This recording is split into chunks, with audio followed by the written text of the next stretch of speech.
o autor da nossa felicidade. Eu não sou feliz porque não me faz feliz. Eu estou infeliz porque B não está perto de mim. Não, a felicidade é um sentimento interno, íntimo. Se eu não cultivar a felicidade dentro de mim, dentro da proposta que o Evangelho me promete, que eu terei essa felicidade a partir do momento que eu busco a prática do bem, do amor e da caridade fraterna, eu não a localizarei fora de mim. Quando nós somos jovens, queremos idealizar essa felicidade na namorada, no namorado, no companheiro, na companheira, e é comum que nós tenhamos uma insatisfação ou, como a gente costuma dizer, uma desilusão. Então, quando eu procuro essa felicidade no meu íntimo, no meu ser, eu começo a perceber que a possibilidade de eu me desiludir comigo mesmo existe, mas não é totalitária. Tem dia que eu acordo de manhã, eu falo assim, poxa, eu vou ficar um cara legal. Às vezes nem todo mundo te compreende, mas você é um cara legal, você quer o bem do próximo.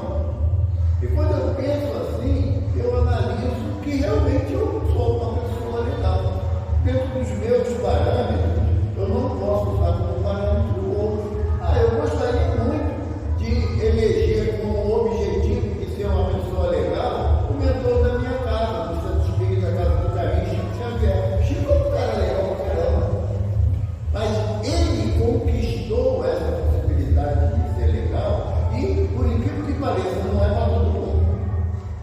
Tem gente que não tem afinidade com o Chico, como também tem pessoas que encaram o olhar amoroso de Maria como sendo uma coisa indevida.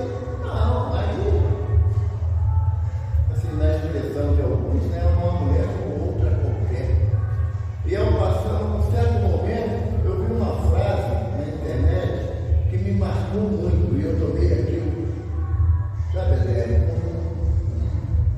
uma norma, sabe, Estelinha? A frase era assim: se a terra onde Jesus nasceu é santa, imagina o útero que o gerou. Não é?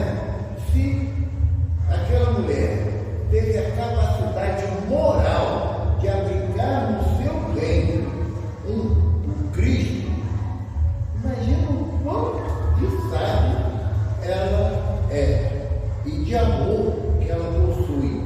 Porque o próprio filho dela disse que a boa árvore não dá maus frutos.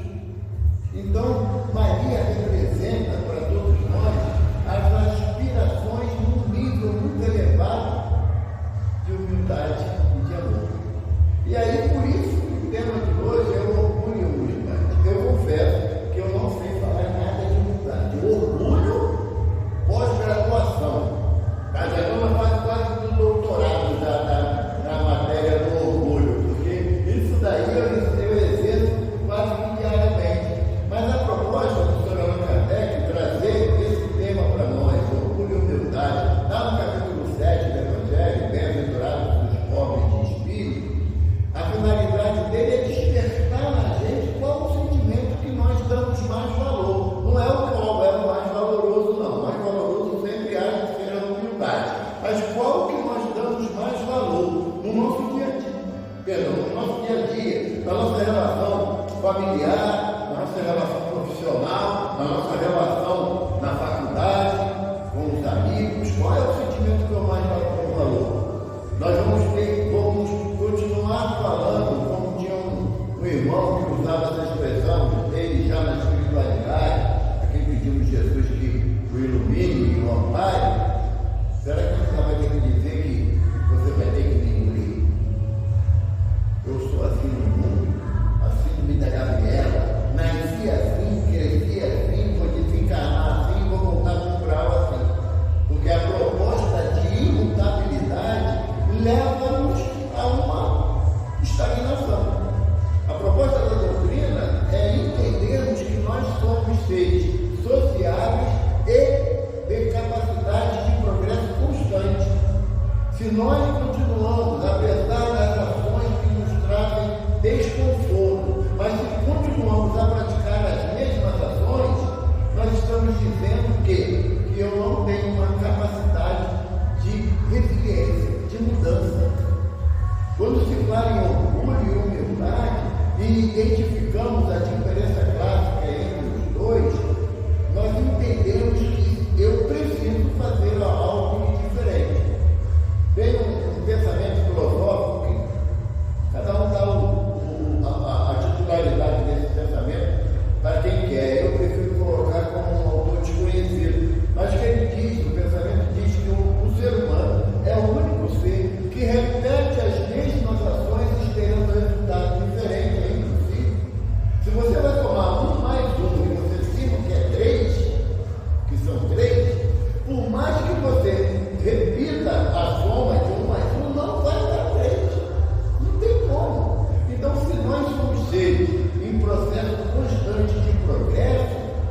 Quando chegar à categoria de espírito crístico, aí a nossa etapa de mudança continua. Porque toda a perfeição ela é relativa. Nós não chegaremos à perfeição absoluta. Isso é atributo único de Deus. E se eu já tenho essa percepção de que eu preciso aprender constantemente, eu me lembro de uma proposta, de uma orientação do senhor Emmanuel, no livro A Caminho da Luz. E Emmanuel fala para a gente que os sistemas solares que Jesus fez a sua evolução não existem mais. Você fala, os sistemas solares, podemos dizer que são de 2 ao infinito, não é? Mas aí, para poder facilitar a minha vida do Rodinei, meu irmão, eu estabeleci, olha só o orgulho e a petulância de um espírito ainda tão inconsciente, né? Eu determinei para a minha compreensão que Jesus fez o seu progresso em 5 sistemas solares. A ciência humana me diz que um sistema solar dura de 10 a 12 bilhões de anos. Mas como eu quero facilitar a nossa vida, eu estabeleci que esses 5 sistemas solares duraram 10 bilhões de anos cada um. Então, Jesus, criado simples e ignorante, igual a todos nós, não é? Simples e ignorante, ele fez o seu progresso evolutivo em 5 sistemas solares. Há quantos anos? 50 bilhões de anos. Aí a Estela fala que ela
é o Hux Robert de Lamennais, ou simplesmente conhecido Lamennais. Lamennais foi um arcebispo lá em Paris, de muito conhecimento filosófico, e ele era um mentor de Lacordaire mesmo encarnado.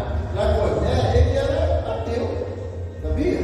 Ele era anticlérigo, ele não gostava da igreja, embora sendo de uma família católica, mas ele via tanta dificuldade na ação dos seus familiares católicos, que ele se intitulou como ateu.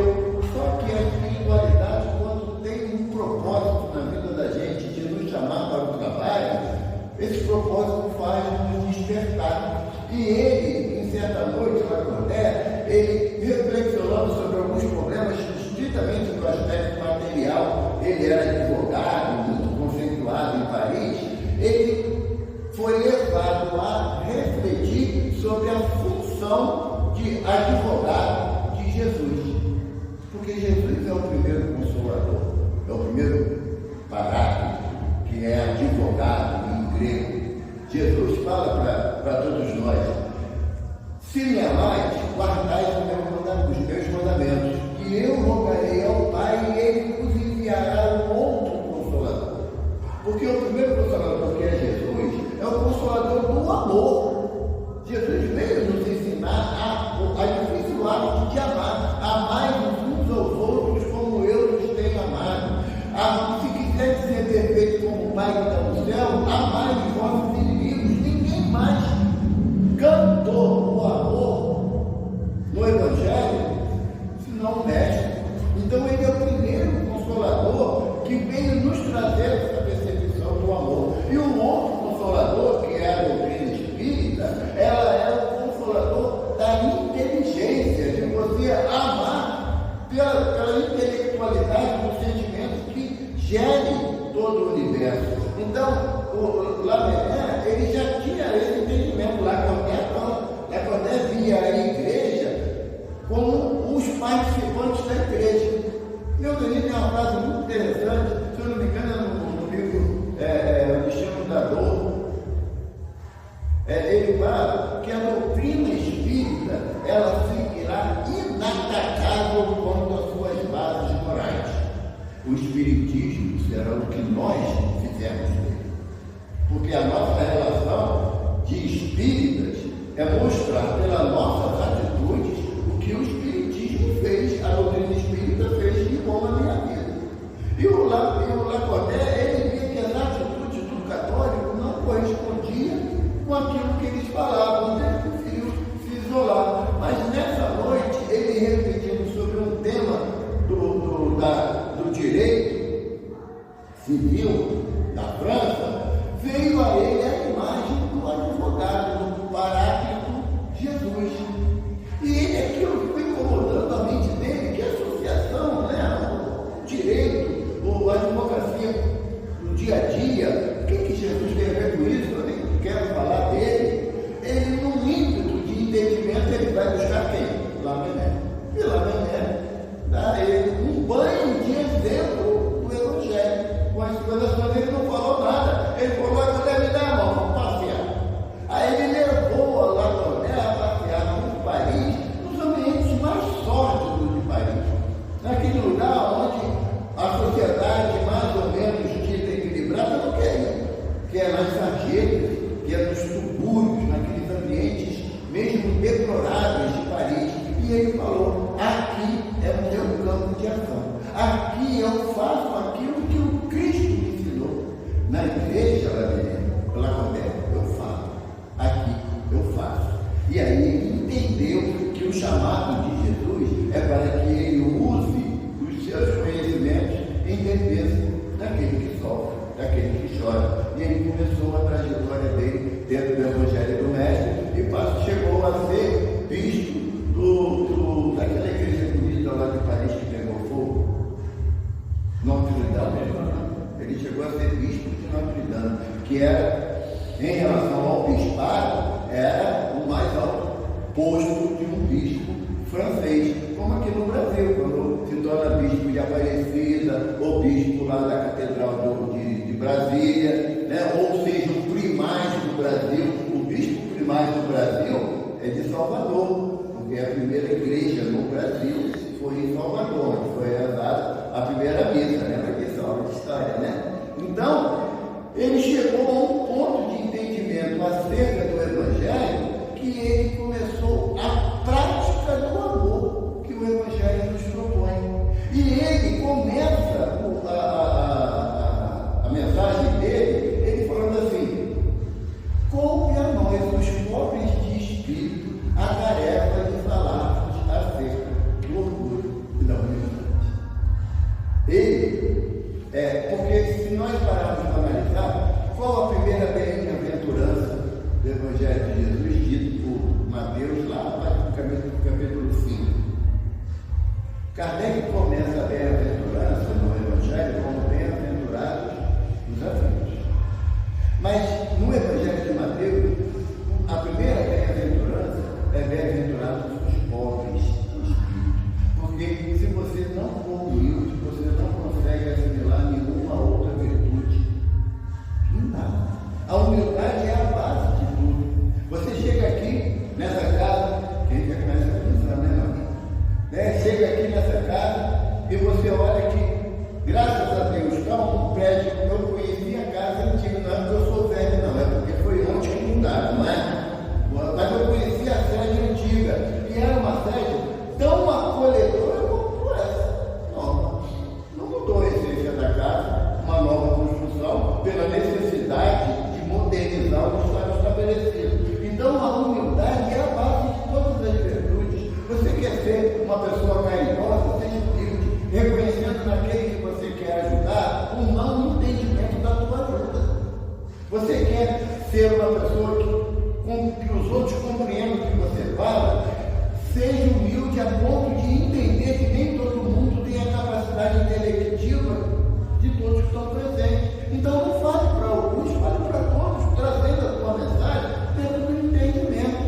Você chega na tua casa espírita e você não compreende ainda a direção da casa, dê a eles o direito de te explicar, não simplesmente entrar na crítica veemente porque você não concorda.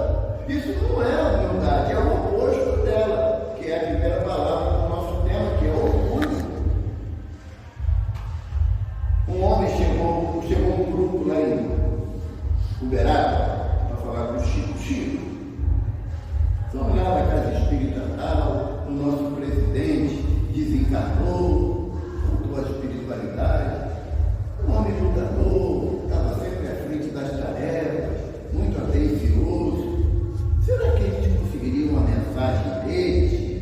Tem 6 meses que ele voltou à espiritualidade. Aí o Chico deu aquela resposta que era muito comum. Meu filho, o telefone toca de lá para cá. Caso haja possibilidade da mensagem do irmão, não me furtarei de recebê-la. Foram embora. Passado mais 6 meses, voltaram. Estamos de volta. Né? Ele é um trabalhador tão ativo na casa, Chico. E o Chico meu filho, mas ainda não chegou o momento, né?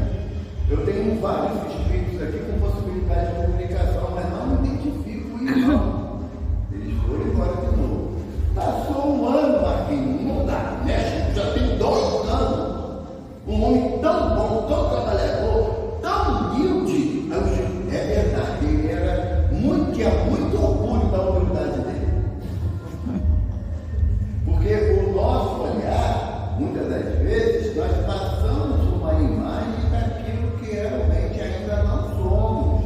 E nós ainda conseguimos assim ludibriar um ao outro. Marquinhos, meu irmão, ele gosta de mim, releva os meus erros, e eu passo para ele uma imagem legal, mas só que a espiritualidade no meu íntimo, vê aquilo que vai no âmago do meu ser, sabe?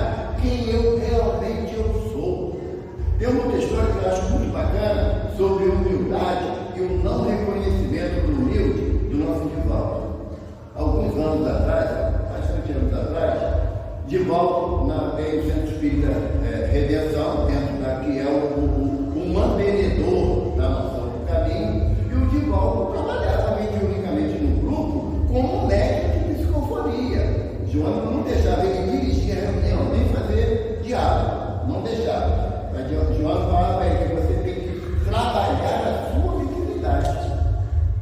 Falar, tu já fala, então aqui você tem que ser médico psicofônico. E ele não podia gritar nada, mas imagina a agonia que dá, né? No Divaldo tem que ficar calado, né? Mas não acontecia. E o irmão que fazia a direção e o diálogo com os espíritos, desencarnou. O espírito tem essa mania, né? No alto do negócio, desencarna. E o Divaldo falou assim: e agora, dona Joana, como é que vai ser? Ela falou assim: não, em função do desencarne do irmão, vamos ficar um período na reunião mediúnica estudando o Evangelho. Estuda o Evangelho, se pede alguém que faça um comentário, até chegar o momento de um outro irmão assumir a tarefa.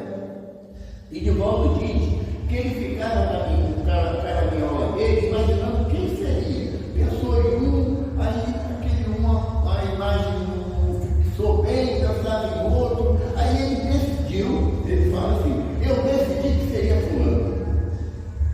E eu fui falar com a dona Joana: dona Joana, o que a senhora acha? A senhora acha de ser fulano? Ele disse: não, agora ele já tem a resposta, mas ele ficou sem a resposta, porque Joana não respondeu. Ela falou que ele aguardasse a indicação de um irmão que teria essa atribuição. Terminou a tarefa lá, que se eu não me engano, era às quintas-feiras, a reunião mediúnica lá. Terminou a reunião, as pessoas levantaram, foram embora, Divaldo ficou sozinho ainda, fazendo uma anotação. Nisso entra Dona Zefinha para limpar a sala mediúnica. Ela abriu a porta, isso, Divaldo. Eu pensei que ia tirar saído todo mundo. Aí Divaldo: não, Zefinha, pode limpar. Aí João falou: Aí Divaldo: não, a senhora não está entendendo. Zefinha, ela ajuda muita gente aqui, mas na vassoura, não. Pois é, Divaldo, mas tem um coração que você não tem. É ela que vai ser a dirigente da reunião e a dialogadora. Aí Divaldo: como é que eu vou discutir com o Dona Joana? Que é a hora séria. Ele falou: é a hora séria para mim não ir. Eu fico com medo de discutir com ela. Eu falei: sim, senhora, olha. Aí ele não era mais assim. Aí ele chamou: Dona Josefa, senta aqui. Né? Se Joana disse que eu não tenho respeito. Aí falou: minha senhora está sendo convidada. Ela: seu Divaldo, eu tenho conhecimento das letras, não. Eu me embaralho toda dos livros. Olha, eu tenho toda a coleção da série psicológica da Dona Joana, mas não consegui ler nenhuma. Eu não tenho condição. Aí falou: não. Mas Dona Joana diz que não é o intelecto, é o coração. Isso está num filme do Divaldo. Se vocês lembrarem, no filme tem um momento na reunião mediúnica que um irmão tenta, pelo intelecto, convencer o espírito desarmou com a moral dele. Quem foi que fez a condução da orientação ao espírito? A pessoa que era analfabeta, uma senhora que estava na reunião. Essa Dona Zefinha. No filme, claro, Divaldo não conta isso. Então, o que isso quis mostrar? Que para a espiritualidade não é o teu saber. Dentro da doutrina espírita, eu, graças a Deus, eu nunca ouvi isso. E espero que nunca ouça. Sabe com quem está falando? Sabe? Você querer botar uma altivez, que ela só se aplica se for moral, e se tiver altivez moral, você não fará esse tipo de agressividade com o outro, porque o que diz aqui na mensagem do Lacordaire é que se você ainda não entendeu a mensagem do Cristo, você novamente usará a casa espírita como os vendilhões do templo usavam no templo de Jerusalém, esquecendo que é uma casa de oração. É o que ele fala para a gente. Por quê? Porque eu começarei a querer vender uma imagem daquilo que eu não sou. Kardec pergunta assim no Livro dos Médios a Erasmo: qual o melhor remédio? Sabe qual a resposta de Erasmo? Aquele que é menos enganado. Que é menos enganado. Porque o médium, para não ser mais enganado, é o Cristo, que é médium de Deus. Porque tem uma cena no Evangelho que muitas das vezes a gente não analisando a luz do conhecimento espírita, a gente crê na verdade. Crê que é verdade.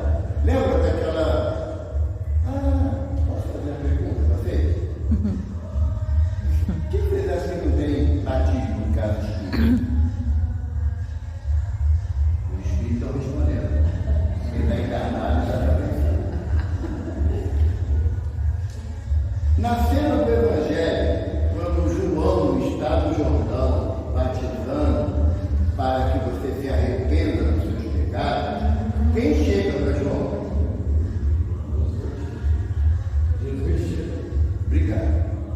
Que o pessoal respondeu o pensamento, eu captei. Jesus chega, o que João fala?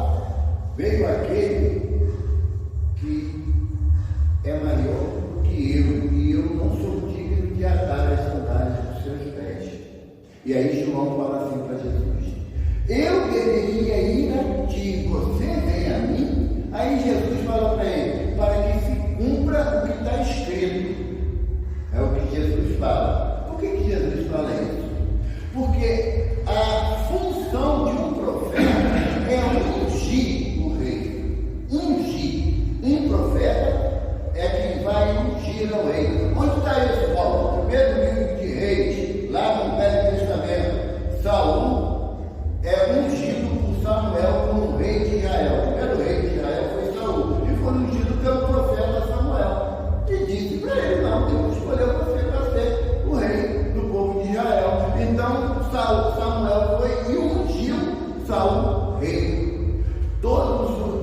Como Samuel também indicou que o substituto de Saul seria Davi. Da mesma forma, da casa esqueci o nome do pai de Davi. Esqueci, depois vem. E todos os reis de Israel foram ungidos pelos profetas. Quando João Batista começa a tarefa dele de profeta, havia um interdício de 400 anos sem profetas em Jerusalém. Era um interdício profético. Então, quando João começa a falar da vontade de Deus para os homens e que Jesus vem até ele, João unge Jesus como rei dos reis. Não foi batismo. Sabe por quê? Jesus fala no batismo, na última ceia: eis que é chegado o momento do meu batismo, e anseio que ele chega logo. Adivinha qual é o batismo que Jesus estava falando? A cruz. Quando João e Tiago, filhos de Zebedeu, chega até Jesus. Eu fico engraçado porque a ignorância faz todo mundo inteligente, né? Eu achava que foi Salomé, a mãe de João e Tiago, que propõe isso a Jesus. Isso está em Lucas, mas em Marcos é João e Tiago que vai mesmo pedir a Jesus para no reino dele não ficar à esquerda e à direita. Jesus falou assim: podeis beber do cálice que eu beberei, receberás o batismo que eu vou receber. Se ele tivesse sido batizado por João, ele não falava que ele ia receber o batismo. Então o batismo do cristão é a cruz, é a dor. Não é a aguinha na cabeça que a gente recebe quando criança, nosso pai, nossa mãe leva a gente, não. Ali é a unção para que você siga o rei dos reis. É uma outra proposta. Mas após essa figura da unção de João Batista ungindo Jesus, qual é o relato bíblico? Que Jesus vai para onde? Gente, o povo tem que fazer um curso do Evangelho aqui. Né, pessoal, ler a Bíblia, né? Tem que ler, gente. Não adianta você dizer que é espírita e não ler os evangelistas. Dizer que é cristão se não ler o Velho Testamento. O Espírito de verdade nos dá 2 mandamentos no Evangelho: espíritas, amarem-vos. É a primeira encrenca da gente, viu, Fábio? Tem que me amar, não tem jeito não. Tá? O segundo mandamento: instruí-vos. Então, se a gente não buscar o esclarecimento, a gente vai continuar nadando no mar, na beira do mar. A gente não vai se aventurar a ter um conhecimento mais adiante, não. E aí, o que acontece com Jesus? Diz o evangelista que Jesus se retira para o deserto e, na figura simbólica, ele passa 40 dias e 40 noites sem comer, sem beber, sem dormir. Tudo bem que a gente está falando de Jesus, mas humanamente é impossível isso acontecer. Organicamente, você pode até ficar 5 dias sem dormir, sem se alimentar até 8 dias.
vou tentar de novo. Mostrou todas as riquezas da terra. O Santo Cristo estava na palestra dele, que ele já mostrou avião, iate, sabe? Aí depois naquela época não tinha mais o que era relativo. Todas as riquezas da terra. Aí o diabo fala, se me adorais, tudo isso será teu. Aí Jesus está. Que adianta ganhar esse mundo se perde a tua alma? Não é? Aí vem a terceira tentação. Satanás levou Jesus para o pináculo do templo. O pináculo do templo é o ponto mais elevado de uma construção. No caso de Jerusalém, era a torre que simbolizava a união do templo a Deus. Era a torre. E o diabo falou para Jesus: joga-te daí, que os anjos do teu pai te ampararão, porque está escrito que nenhum osso do teu corpo será partido. Aí Jesus responde: também está escrito que não tentarás o teu Deus em vão. As três figuras de linguagem de tentação de Jesus simbolizam que nós enfrentamos na nossa vida. Jesus passou ileso pelas três tentações. Eu cairia na primeira, com fome, sabe? Com fome, e você dá um tempo sem comer nada, eu parecia minhoca, a milanesa estava tratando, estava nem aí. Então, a nossa realidade é que a percepção da gente de orgulho e humildade é de acordo com o momento que nós estamos enfrentando. A nossa dificuldade está de não analisarmos à luz do Evangelho, porque se eu quiser analisar pelo meu entendimento, eu vou cair no orgulho. Eu vou cair no orgulho, porque muitas das vezes nós avaliamos o outro pela nossa ótica e nem sempre, ou na maioria das vezes, quem está ouvindo é mais necessitado do que quem está falando. Eu falei isso recentemente. Quando você está dentro de uma casa espírita, você é médico, você é dirigente espírita, cuidado. É espírito mais do que endividado.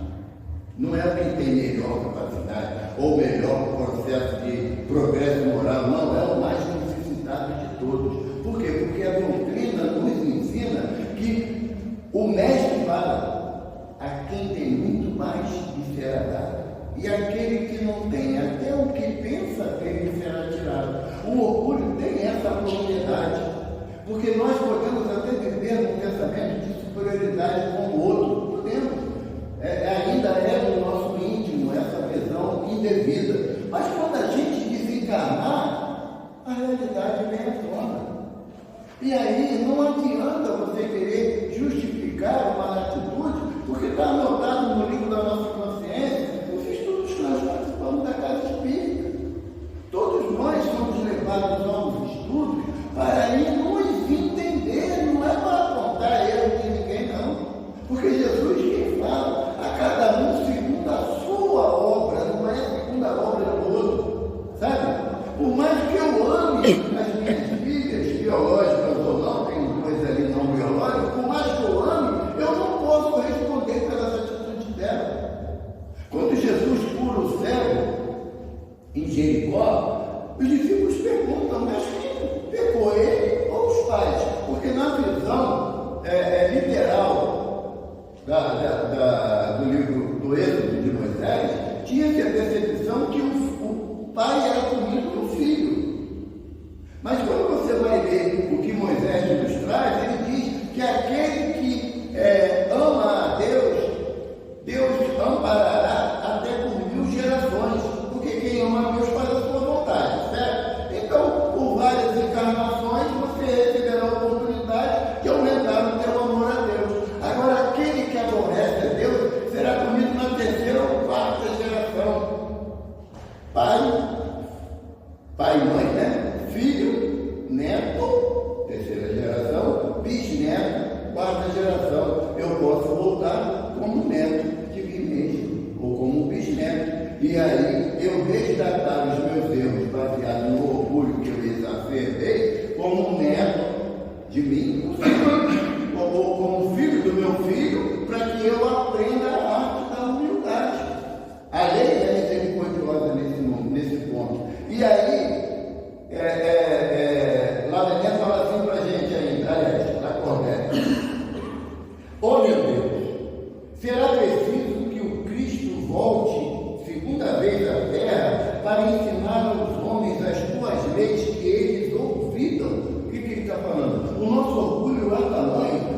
falando de nós espíritas. Eu não faço palestra em igreja protestante nem em igreja católica. Eu faço palestra em casa espírita. Será que o meu orgulho é tamanho que eu não reconheço a necessidade de eu mudar meu comportamento?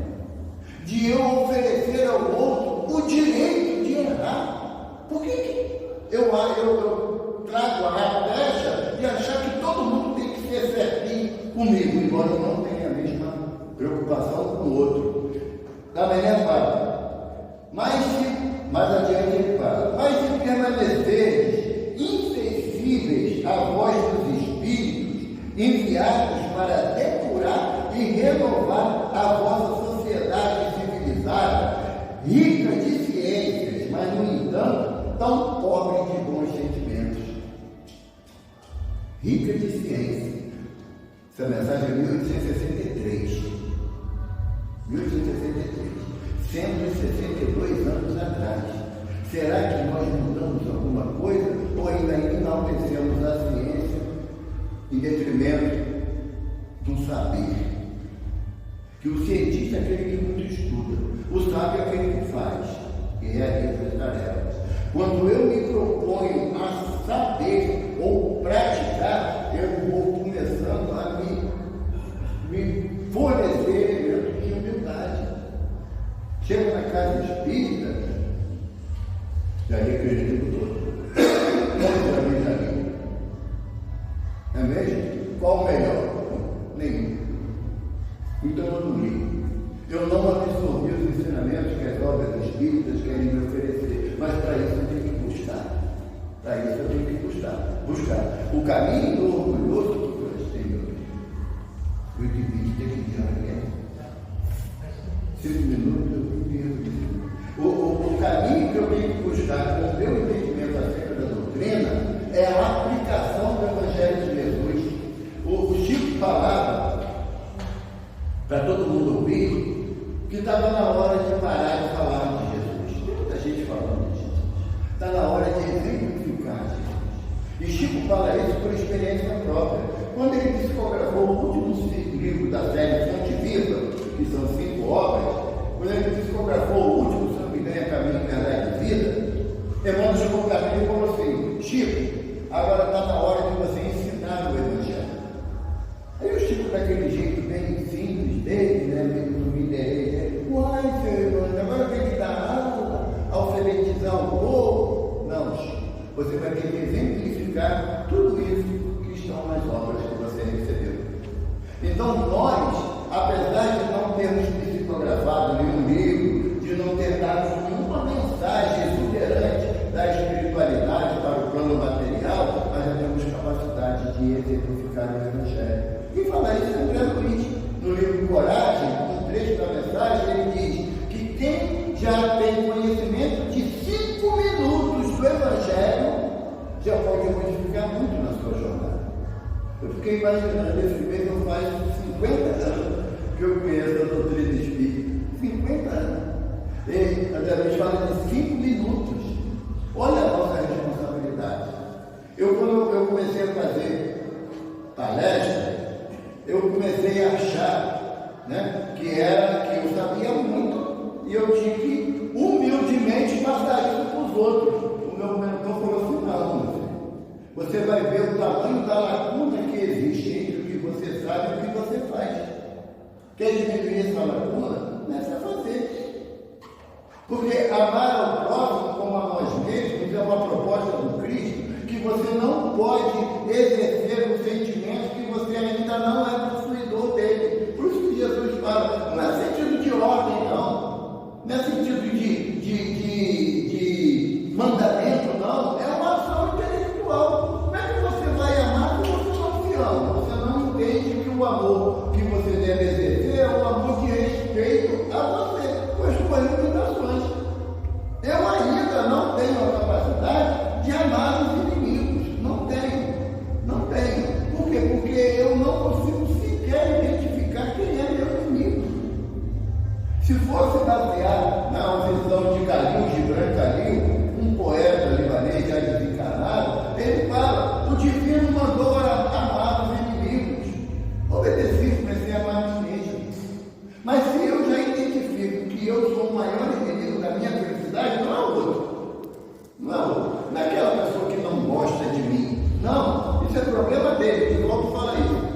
meu irmão não gosta de mim, é problema dele. Agora, se eu não gosto dele, aí o problema é meu.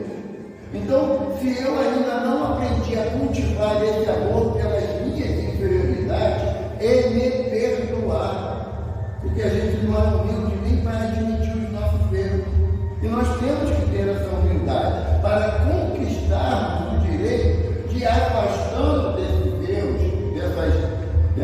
desses caminhos tortuosos que eu ainda trilho, eu possa gradativamente ir me afastando do sentimento de orgulho, de que eu posso, eu tenho, eu sou mais do que o outro, e na verdade, Jesus fala, aquele que quiser ser o maior, que sirva a todos. Quer demonstrar que você sabe muito do Evangelho?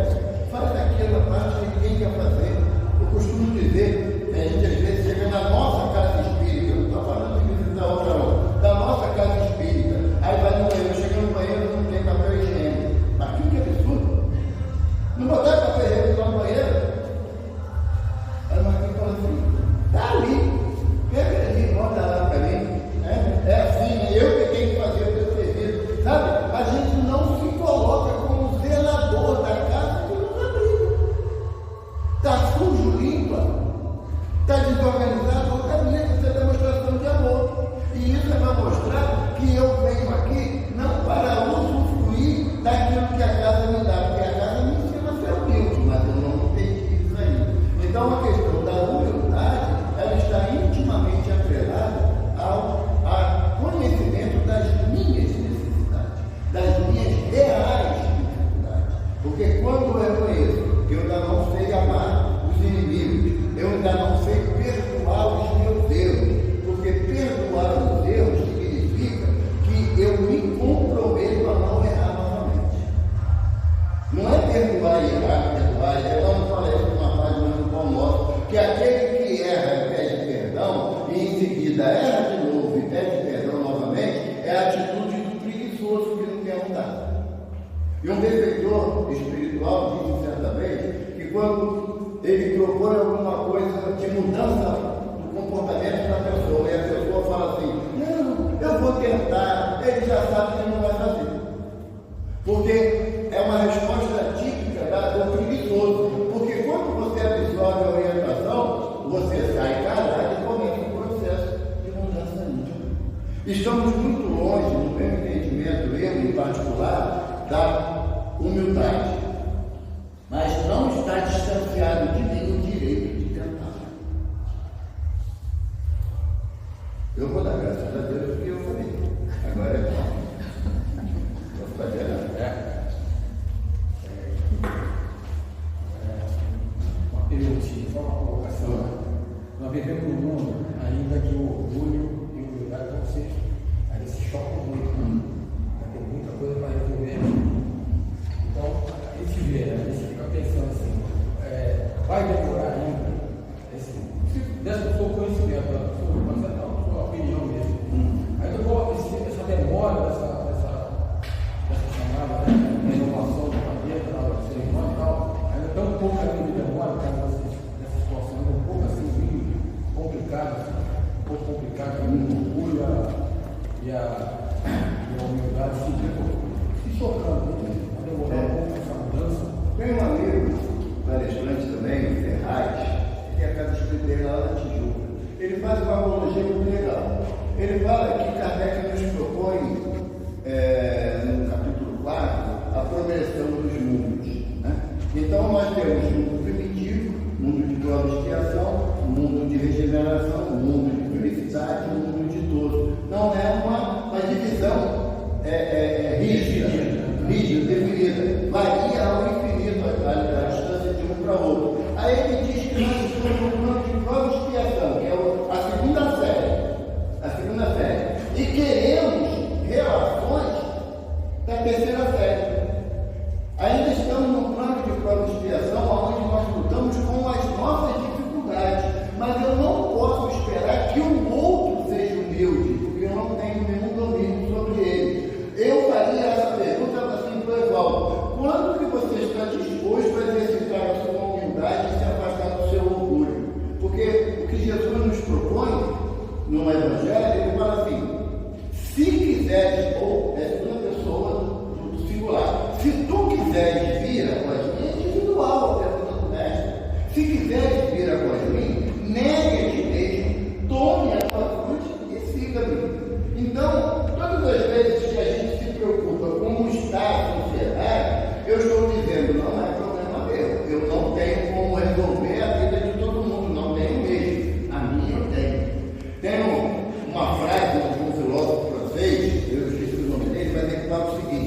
Se agires com dignidade, certamente não mudarás o mundo, mas será agindo errado a menos.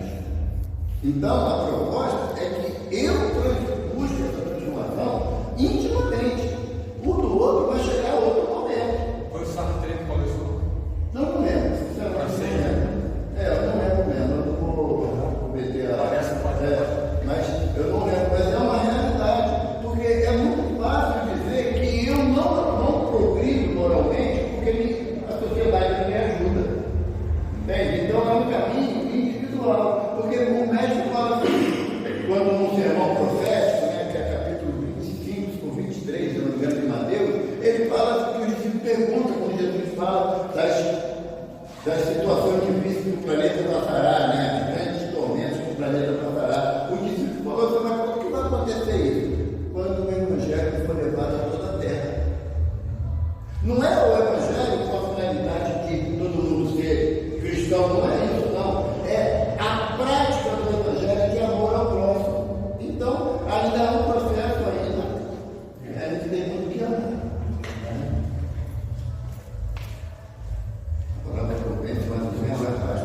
Nós temos um comentário aqui da Mara Lopes, ela geralmente está aqui presencialmente, mas ela está aqui no virtual. Ela diz assim: tem uma expressão atribuída a Confúcio que diz: a palavra convence, mas o exemplo arrasta. Você quer fazer algum comentário? Representa isso que o mestre fala, né? Aliás, ele fala a respeito de Jesus. Jesus estava na sinagoga de Cafarnaum, que aos sábados na sinagoga todo judeu podia usar a palavra, não precisava ser sacerdote, não, todo judeu podia. E Jesus falando sobre as profecias de Isaías, não pega o sacerdote falando assim, não é esse. Ele fala tudo que nós já sabemos, mas ninguém fala como ele fala. Aí o discípulo de Jesus, Tomé, falou assim, porque tudo que ele fala, ele faz. A diferença é essa. A exemplificação é como diz ali a Bárbara está lembrando a gente. A palavra esclarece, sem sombra de dúvida. Mas a pessoa está falando aqui de orgulho e humildade. Na hora de eu ir embora, eu chego ali fora e eu arraso ali o irmão que está ali se divertindo ali com a música dele. Aí você vai falar assim, o Paulo não aprendeu nada do que ele falou. Porque o que ficará mais gravado? A minha atitude indevida como irmão ou as minhas palavras aqui? Então a gente tem que ter muito isso em mente, porque realmente a palavra, você vai esclarecer alguém em determinado assunto, mas as tuas ações, o teu exemplo, vai corroborar cada palavra tua. A gente tem que ter muito cuidado com isso. Deixa eu ver aqui. Tem mais uma. Tem mais uma colocação aqui, um comentário da Silene. Silene é uma amiga nossa que participa dos nossos estudos virtuais. Ela é de Petrolândia. É a esposa do João. Isso, você conhece, né? Então a Silene perguntou, quer dizer, ela fez o seguinte comentário: o orgulho é o excesso de autoestima em detrimento dos interesses do próximo, levando a vaidade, a arrogância e a pretensão em nosso relacionamento com o outro. Você quer comentário? A gente tem que chamar a Silene para fazer palestra. Ela sempre tem uns comentários muito judiciosos, muito corretos, em cima do tempo que a gente propõe.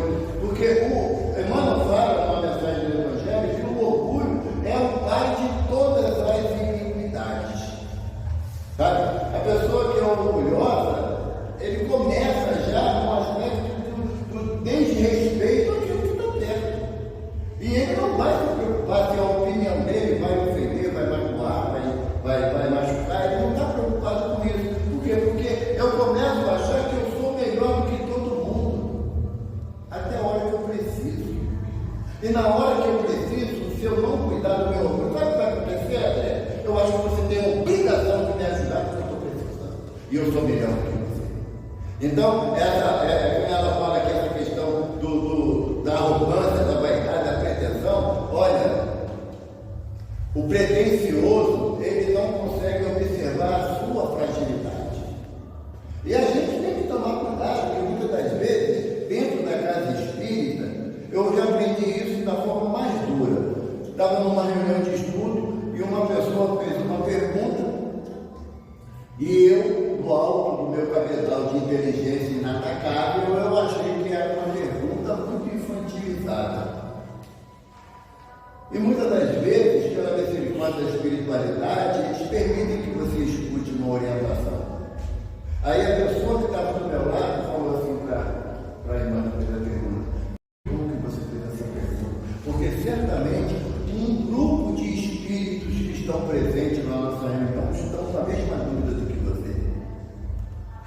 Aí eu mandei, não dá nada, eu não fico perguntando, a orelha fica vermelha. E ela, como ela é grande, todo mundo sabe que eu estou com vergonha, né? Que ela fica vermelha logo. Aí eu pedi desculpa à irmã e respondi dentro daquele conceito que eu entendia que aquela resposta deveria ser dada. E nunca mais tive esse pensamento. Aí eu aprendi para a minha prevenção.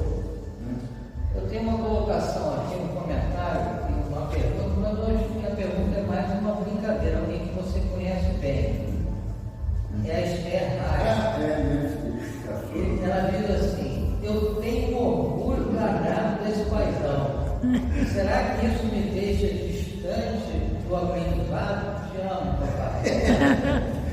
Esse orgulho aí, eu acho que todo pai gosta de receber dos filhos. Mas eu diria para minha filha, que é a mãe do Bernardo e da Alice, né? Eu diria para ela que é melhor ela ter orgulho de seguir Jesus. É muito mais eficiente esse orgulho. Obrigado, filho. Alguém aqui presente tem uma pergunta? Tem alguém que fazer? Não. Escreveu? Como é que vai? Então fala aí a pergunta. Não, eu ia falar que o orgulho é um das metas, né, que a gente tem que passar, né, na nossa existência. Uma das barreiras que a gente tem que atravessar, né, é o orgulho. A gente tem que chegar lá através do nosso a gente se limpar, né? Quando a gente se limpa assim do nosso orgulho, a gente consegue atravessar várias etapas, algumas etapas, mas é muito difícil, né? É uma coisa difícil de se conseguir, né? Mas a gente tem que ir aos poucos. Qual o seu nome? Claudete. Claudete? A Claudete está nos colocando realmente uma realidade, a dificuldade que a gente tem de enfrentar o orgulho em nós mesmos. E é um objetivo a ser alcançado. Todos nós temos que tomar essa decisão, e é individual. Você não pode decidir pelo outro. Mas o Chico diz, ainda encarnado, que o orgulho ele é um bichinho da tamanho de uma pulga. Mas alimentado diariamente pela nossa vaidade, ele se torna um elefante e acaba esmagando aquele que é orgulhoso. Porque a maior dificuldade do orgulho é você depender de quem você mais humilhou.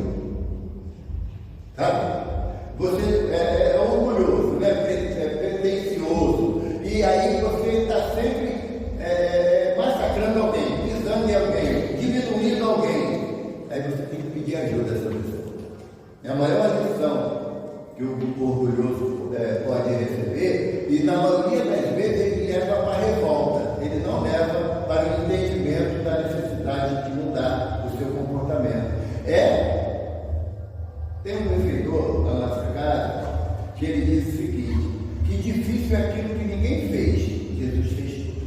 Então o nosso guia modelo é ele. Temos como fazer, aí o tempo que vai levar é de cada um. Mas não vai ser nessa existência não, tá, gente? A gente não consegue se livrar do orgulho numa existência não. Nessa existência, possivelmente, estamos tomando conhecimento que somos orgulhosos. Já é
Não existe um roteiro específico para que nós trabalhemos o distanciamento do orgulho. O único roteiro que vem à minha mente é a proposta de Jesus, quando ele diz que os meus discípulos serão conhecidos por muitos se amarem. E o amor é o grande alavancador do nosso progresso.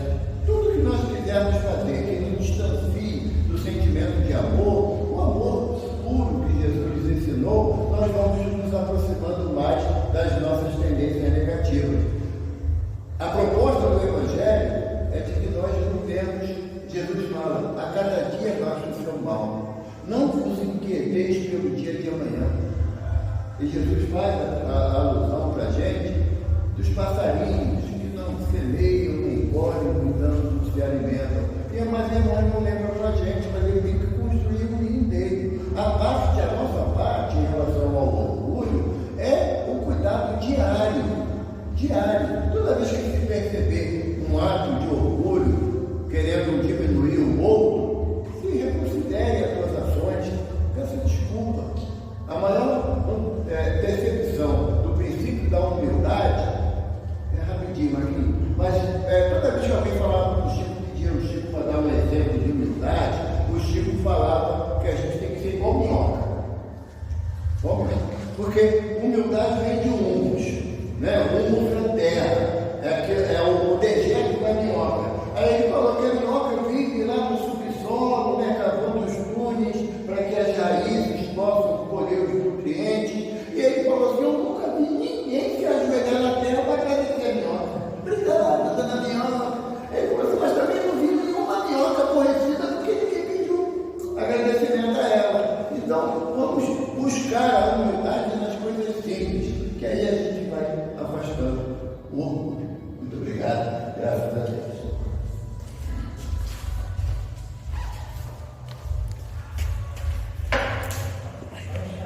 Pode encerrar.